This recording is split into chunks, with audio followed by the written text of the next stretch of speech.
I don't normally do this until Saturday morning, but it's Thanksgiving this week, and I know I don't sound very American because I'm not American.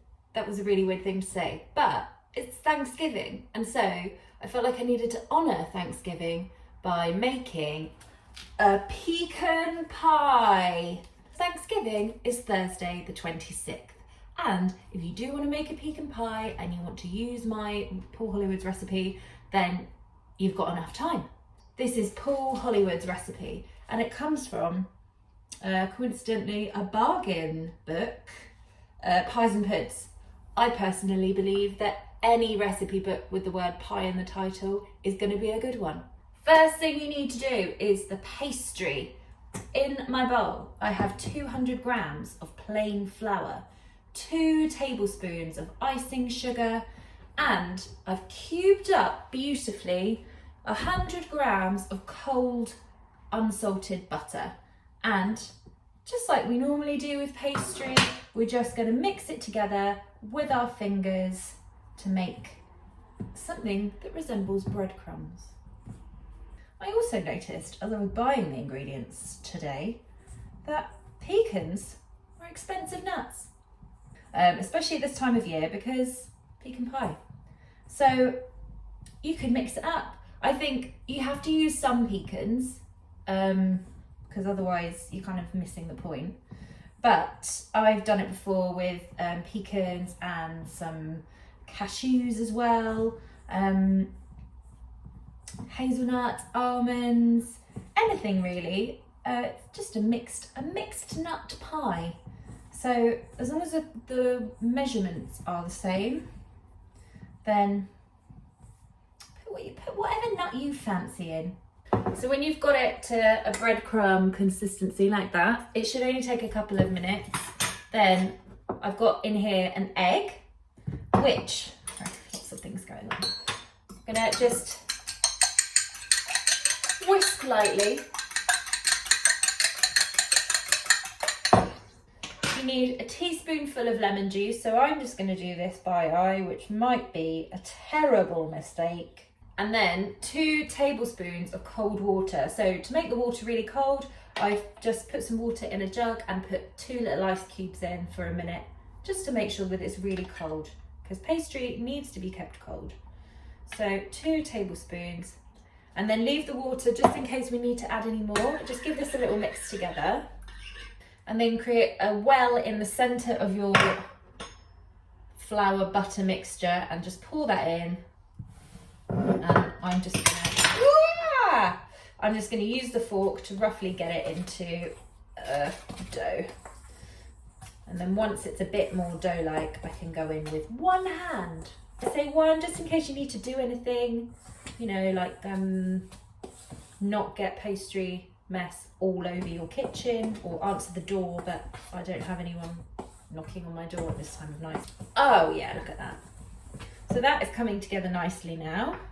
Just put a little bit of flour out and then bring it together. You don't want to work it too much, it's not a bread dough. And just a couple of turns or a couple of smushes, and then you should have quite a nice looking smooth ball of pastry. So what you're going to do is just flatten it out a little bit, put it in some cling film, and then pop it in the fridge for at least 15 minutes. Pastry needs to be kept really cold, so put it in the fridge for 15 minutes. As you're putting it in the fridge, then you also need to start preheating your oven to 180 degrees Celsius. So when it's been chilled for 15 minutes, then you can lightly flour your work surface, and we're going to roll it out, and you can use a 23 centimetre quite deep pie dish because this is an American pie, so we need a lot of filling. It's an American pie, aka a tart. I have got one of these because I am not going to eat this pie, I'm giving it to someone. So this just makes it a bit easier to transport. So we don't need to grease it, we don't need to do anything with it. Even if you're using metal tray, you don't need to do anything. One thing I forgot to mention when you start preheating your oven, you need to put a baking tray in there as well to heat up, because unlike a lot of tarts, we're not going to blind bake our pastry case. Blind baking is when you bake the pastry before you add any filling. So by adding in a baking tray that then gets hot when your oven's preheating, it just is another layer of heat that gets to the bottom of the pie dish and then helps the bottom cook. So you ain't gonna have a soggy bottom. Just gonna roll out this pastry. Keep kind of moving it around because you don't want it to get stuck. And if you need more flour, just go to town. I would say that's about the thickness of a pound coin. So I am going to roll it like this on your rolling pin. And then, okay, come on now. Don't be annoying. And then roll it out like that, boom. Make sure that it's right in the corners. Don't trim it fully. So don't get rid of all of the pastry. I'm gonna trim kind of, need a butter knife. If anyone wants to get me a Christmas present, I need some new knives. So yeah, we want a little bit of overhang, because what happens when pastry bakes, it shrinks in the oven, and this means that we can have neater edges, because when it's baked, then we can trim the edges of the pastry and make it look zing. Just take a fork and just prick the base. Prick the base of your pie, and then we're going to put that into the fridge while we make our filling. For the pie filling, you need 100 grams of unsalted butter. It can be room temperature, it can be cold because we're going to melt it. 150 grams of golden syrup, which is one of the best things ever, and 125 grams of dark brown muscovado sugar. And just put it on a low heat, and we're going to melt that down until the butter has melted, and then leave it for 10 minutes, because then we're going to add in some eggs. And we don't want scrambled eggs in our pecan pie. Just to note that sometimes with sticky sugars, like dark sugar, they can clump together. So while it's melting, I'm just trying to get rid of any of those lumps of sugar.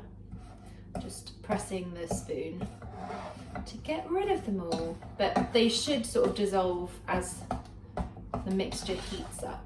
But the butter's melted now. I'm just going to give it a little bit more for the sugar to dissolve slightly, and then take it off the heat. Take your pastry case out of the fridge, and I've got 200 grams of pecan halves, and we're going to spread them over the base. Make sure every little bit is covered with your pecans. There we go. And this has been cooling now for about 10 minutes, so it's thickened up slightly. And we're gonna beat in 3 eggs. And the eggs need to be beaten in a bowl first, apparently. Don't ask me why. Sometimes you just need to. And then plonk it in. Give it a good mix so that it's all incorporated into the sugar. And this means with the egg that it's going to firm up nicely in the oven. Once it's all beaten in properly, is pour this over our pecans.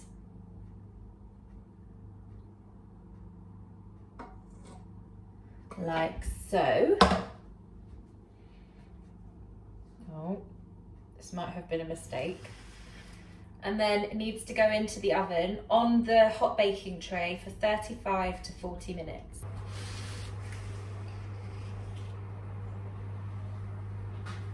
Come on, bloody hell. Okay, it took 35 minutes and she's out the oven. La. I've let it cool down slightly, which is why I was able to pick that up without oven gloves. I'm not a superhero. But as you can see, there's still a lot of pastry going on here. So we're going to trim that down. And also the good thing about having extra pastry over the end is that the edges of this catch and get a bit too dark, but then it means it kind of protects the pastry on the inside. So when we trim it off, it should all be a nice colour and definitely cooked. I'm going to take a serrated knife, which is the jaggedy, edgedy one, and I'm probably going to butcher this, but you know, I'm gonna try my best. Should have done this on the baking tray. Live and learn.